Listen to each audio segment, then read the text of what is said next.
খাঁটি বাঙালি পুরনো একটি রান্না, দেখতে সাধারণ হলেও খেতে কিন্তু অসাধারণ। প্রায় সপ্তাহখানেক আগে বাজার থেকে আনা হয়েছিল, তবে রান্না করব করে ঠিক করাই হয়ে ওঠে না। তাই আজকে ভাবলাম আগে এই কুমড়োটারই গতি করে দিই। প্রথমে এই কুমড়োটাকে ছুলে নিয়ে জলে ভালো করে ধুয়ে নিয়ে একদম সরু সরু করে কেটে নিয়েছি। তবে আমি কিন্তু ওই মা ঠাম্মার মতো পারফেক্ট কাটতে পারিনি, তবে চেষ্টা করেছি একদমই সরু সরু করে কাটা। কুমড়োটাকে কেটে নিয়ে একটু লবণ কুমড়োর ভেতরে মাখিয়ে রেখেছি, যাতে এর জলটা বেরিয়ে আসে। আর উপর থেকে কয়েকটা কাঁচা লঙ্কা কেটে রেখেছি। চাল কুমড়ো যখন পেকে যায় তখন শুক্তো থেকে শুরু করে মোরব্বা বা এই সময়ে ভাজা, ঘন্ট, মাছের মাথা দিয়ে সবকিছুই খেতে ভীষণই ভালো লাগে। এইবারে উনান জ্বালিয়ে কিন্তু প্রথমেই কটা জিরে ভাজা করে রাখবো, আর তারপরে কড়াতে তেল দিয়ে তেজপাতা, শুকনো লঙ্কা, কটা জিরে ফোড়ন করব।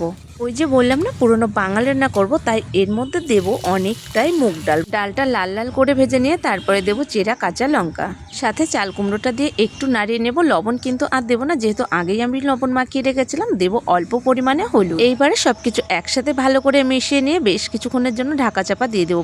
এইবারে ঢাকনাটা খুলে নিয়ে কুমড়োর জলটা শুকিয়ে গেলে আবারও 5-7 মিনিট একটু রান্না করে নেব। তারপরে ওই ভাজা জিরে বাটা, স্বাদ মতো অল্প চিনি আর 1 চামচ চালের গুঁড়ো দিয়ে অল্প জল দিয়ে ভালো করে মিশিয়ে নিয়ে চাল কুমড়োর মধ্যে দিয়ে 5 থেকে 6 মিনিট রান্না করে নামিয়ে নিলেই রেডি এই পুরোনো দিনের চাল কুমড়ো ঘন্ট। খেতে কিন্তু দারুণ লাগে।